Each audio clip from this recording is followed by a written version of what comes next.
Bé, la veig, sé pas si el vot existeix en català, fa res, inexorable. Perquè, si se segueix la història, el 1808, quan hi va haver la guerra d'independència, l'historiador Antoni de Capmany deia Espanya és la nació i Catalunya és la pàtria. Bé, el 1901, amb la Lliga Regionalista, i després de la renaixença política, literària, després política, bé, tots els partits polítics van dir Espanya és l'Estat i Catalunya és la nació. Bé, tothom sap que el 1931 el Francesc Macià va proclamar la República Catalana, és a dir, l'Estat català. I l'Estatut de Núria va ser retallat i és així que van tenir la Generalitat Republicana. Tothom sap també que el Lluís Companys, per haver proclamat el 1934 l'Estat, la República Catalana, va ser empresonat i que va caldre el front d'esquerres perquè sigués alliberat i que se tornés a donar la Generalitat. Tothom sap que fa poc l'Estatut fou retallat, que és una vergonya, perquè és un acte contra natura, contra la democràcia, és a dir, que aquest Estatut acceptat a una majoria molt important pel poble català, retallat per 4 jutges de Madrid, això aquí és una vergonya. Doncs, per mi, me sembla normal i fins i tot natural que el Principat, que la Catalunya, esdevingués un estat independent, com a la Txequia, com a... Bé, dins el marc ben entès, dins el marc europeu ben entès. Doncs inexorable aquesta independència al sud. Un canvi tan important aquí al sud, a Ramon Sala, què pot significar aquí al nord? Què pot canviar aquí al nord? Són més pessimistes, perquè el 1901 a Barcelona la gent sabia fer la diferència entre l'estat espanyol i la nació catalana. Bé, aquí nosaltres, a principis del tercer mil·lenari, comencem a fer la diferència entre l'estat francès i la nació catalana, com deia l'Alícia Mercet, que és una cosa molt interessant el que deia jo soc ciutadana francesa però de nacionalitat catalana. Jo també ho comparteixo tot a fet. Però quants sem avui dia? Una minoria sem molt pocs. Doncs hi ha aquest fet. L'altre fet, el que trobi que ben entès va pas dins aquest sentit, és que els catalans, dins el Departament dels Pirineus Orientals, sem minoritaris, sem menys de 50%. Bé, s'ha fet molts esforços per al català, les meves netes van a l'escola Arrels, hi ha les bressoles, hi ha també els municipis que, bé, però tanmateix, la catalanitat avui dia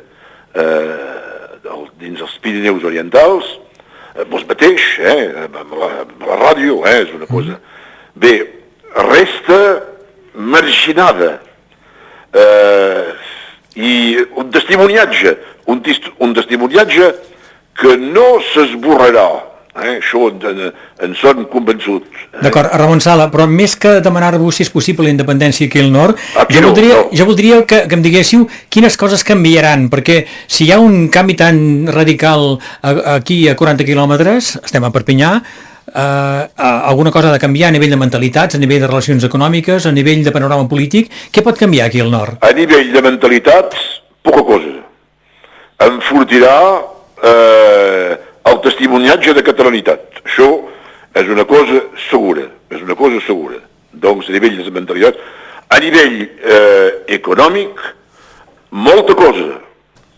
Jo penso que aquí hi haurà més lligams, més desenvolupaments, etc. Bé, ara, estic pessimista, degut tot el que vos han dit. Per exemple, la reivindicació catalana aquí al nord, penseu que es podrà fer de manera més natural? No, restarà marginada. Marginada? Restarà marginada. Restarà marginada perquè tenim una tradició jacobina de centralisme exagerat, i caldria un canviament del personal polític molt important. I penseu que el catalanisme polític continuarà sent minoritari? Sí. Llevat d'un... perquè bé, la cosa, sabeu, la història a vegades s'accelera. Bé, és que la independència de la Catalunya pot accelerar la història d'Europa també, perquè bé, Europa pot avançar com pot recular també, atenció.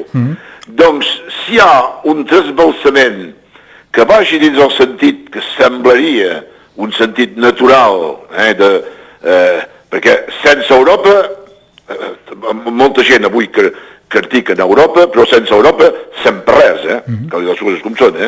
Doncs si hi ha un trasbalsament que vagi dins un enfortiment d'una Europa i l'esdeveniment d'una Europa federal, aleshores la cosa és possible. Nosaltres sols, fins i tot amb un principat independent, dins del marc actual, jo pensi que bé, el testimoniatge serà important, més important, però les coses restaran marginades. Amb una Catalunya sud independent podem suposar que pujaria el nivell econòmic del país, tindrien els seus propis recursos, no haurien de pagar tants impostos a l'estat espanyol. Amb una economia forta aquí al costat, això pot ajudar també aquí al nord? Sí, però cal, si vos... Jo pensi que, degut a les mentalitats actuals, si les mentalitats no canvien i degut al fet que som minoritaris i que, bé, jo pensi que canviarà poca cosa. D'acord. A part, llevat, ja t'ho s'ha dit, d'un trasbalsament europeu. I això a nivell històric, a nivell d'historiador, és difícil de preveure, això. Bé, de tota manera, la història explica el present, sí. Pot donar pistes pel futur, però ben entès, se pot pas dir, jo a l'hora actual ho veig així, degut a les realitats del país. Ara bé, la història avança i a vegades, com ho deia el Lenin, parlant de ell deia que era la guerra, que era un accelerador de la història, Europa pot ser un accelerador de la història. I dins aquest cas, ben entès, la porta és oberta.